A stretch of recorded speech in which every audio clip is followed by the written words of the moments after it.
Alright, sekarang pukul 7.46. Dong pun sudah sampai tadi awal sebab ini sudah booking awal. Okay. So ini buang minyak. Okay. Tapi dia minta tinggal leaking. Kalau kita tinggal leaking, ini cover gasket okey juga nih. Ini cap mau ganti. Yang ini dari sini kita cuci dulu lah. Kita tidak boleh cakap timing bell.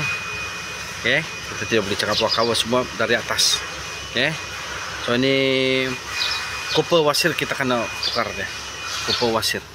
Ini bekas saya tukar engine, tukar engine ya. Macam saya tukar engine, no. Saya general kan saya tukar engine. Saya lupa so gearbox pun saya tukar. Cleaner cantik lagi.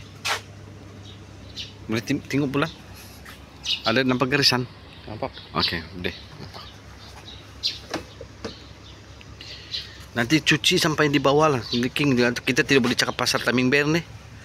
Okay, cuci dia semua lah. Okay, jadi nanti minyak kita tengok pakai apa. Filter sudah masukkan. Ini mungkin dia pakai Poltek ini. Dia pakai Poltek ini. Ya, Poltek 1030. Okay, bulan 3. Okay, bulan 3. Kilometer 27. Sini 27.4, sini 25. Mau sampai sudah. Ini macam ni ngam. Okay, ya.